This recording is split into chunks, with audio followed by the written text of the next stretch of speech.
గురు శిష్య పరంపర సనాతన ధర్మంలో ఒక ముఖ్యమైన అంశం.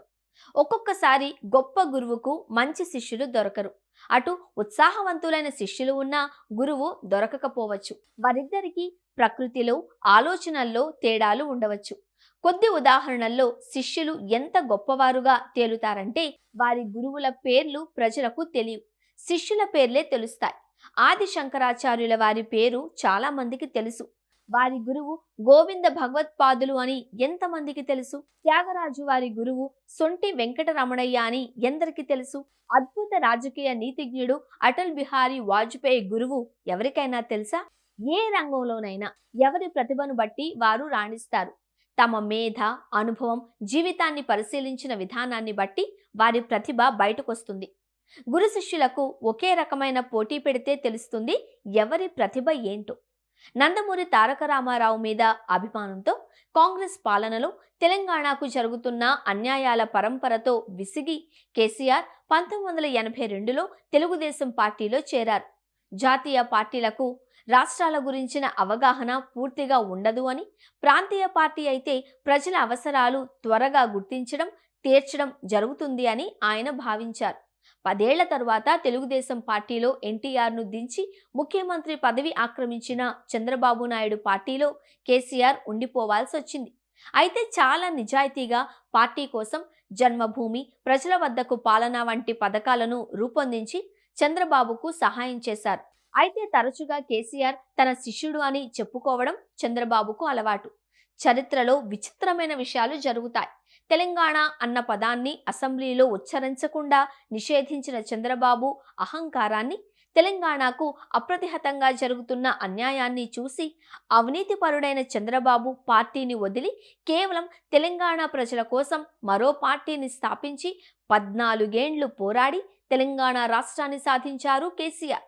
చంద్రబాబు ఎట్లా ముఖ్యమంత్రి అయ్యారో, తెలంగాణ కోసం ఎన్నో త్యాగాలు చేసి కేసీఆర్ కూడా అలానే ముఖ్యమంత్రి అయ్యారనే చరిత్ర ప్రజల కళ్ళ ముందే ఉంది. నిజానికి విచిత్ర సన్నివేశం ఏంటి అంటే, రాష్ట్రాలు విడిపోయాక ఇటు తెలంగాణకు కేసీఆర్, అటు ఆంధ్రప్రదేశ్కు చంద్రబాబు ముఖ్యమంత్రులు కావడం. కేంద్ర మంత్రిగా పనిచేసిన అనుభవం ఉన్న కేసీఆర్ మొట్టమొదటిసారి రాష్ట్ర అధినేత అయ్యారు. అప్పటికే 36 ఏండ్ల రాజకీయ అనుభవం, 9 ఏండ్లు ముఖ్యమంత్రిగా పాలించిన అనుభవం ఉన్న నాయకుడు చంద్రబాబు. మరి 2014 నుంచి 2019 దాకా ఎన్నికల్లో చంద్రబాబు ఓడిపోయారు. ఈ ఇద్దరు నాయకుల పాలన ఎలా ఉంది? అభివృద్ధి, సంక్షేమాన్ని జోడెడ్లలాగా పరిగెత్తించి రాష్ట్రాన్ని అన్ని రంగాలలో దేశంలోనే ప్రథమ స్థానంలో కేసీఆర్ నిలిపారు. ముందుగా కరెంటు కష్టాలు తొలగించి ప్రజలందరికీ మేలు చేశారు. తర్వాత చెరువుల పునరుద్ధరణ, నీటిపారుదల కల్పించి వ్యవసాయ రంగాన్ని వృద్ధిపరిచారు. కేవలం 8 ఏళ్లలో 56 లక్షల ఎకరాల నుంచి 1.65 కోట్ల ఎకరాలలో పంట పండించారు సంతోషంగా తెలంగాణ రైతులు.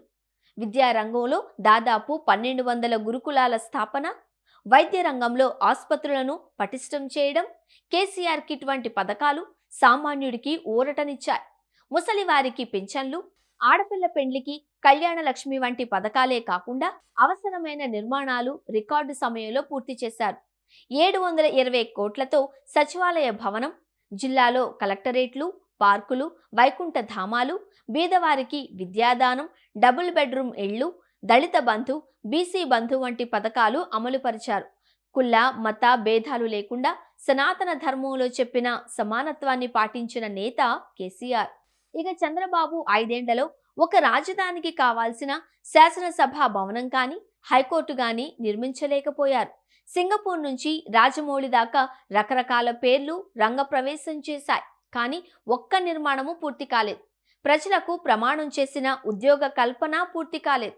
10 ఏళ్ల తరువాత నీట మునిగిన అమరావతికి పడవల్లో వెళ్లవలసి రావడమే తప్ప అక్కడ ఏం జరుగుతుందో ఎవరికీ పాలుపోవడం లేదు.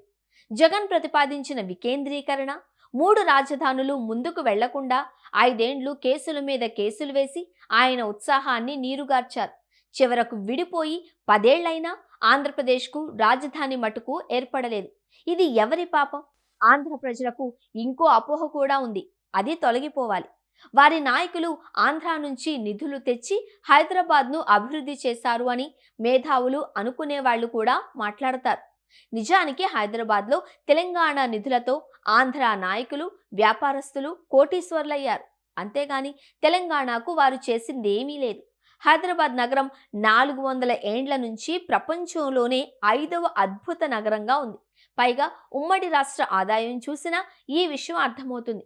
తెలంగాణ జిల్లాల ఆదాయం 66%, హైదరాబాద్ ఆదాయం 10% కలిపి ఈ ప్రాంతం 1957 నుంచి 2014 దాకా రాష్ట్రానికి 76% ఆదాయాన్ని ఇచ్చింది. ఆంధ్ర ప్రాంతం 17%, రాయలసీమ 7% ఆదాయాన్ని ఇచ్చారు.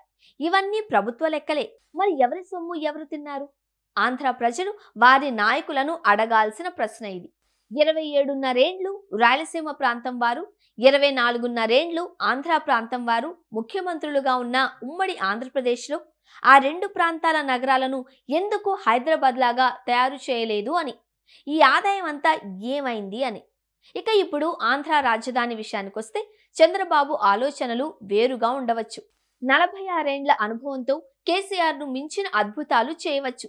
కేసీఆర్ 650 మీటర్ల ఎత్తుకు నదీ జలాలు తీసుకువెళ్లగలిగిన కాళేశ్వరం ప్రాజెక్టును నిర్మించినప్పుడు ఆయన గురువని చెప్పుకునే చంద్రబాబు నాయుడు బహుశా 650 మీటర్లు భూమి అడుగున రాజధానిని నిర్మిస్తారేమో. అప్పుడు పైన నీళ్లున్న సబ్మరైన్లో అమరావతికి చేరుకోవచ్చు. కాళేశ్వరం ప్రాజెక్టును చూసి ఆశ్చర్యపోయిన అమెరికా శాస్త్రజ్ఞులు ద్వారకా నగరం ఇప్పుడున్నట్టు నేల కింద ఉన్న అద్భుత అమరావతిని చూసి మూర్ఛపోతారేమో. ఎవరు చూశారు?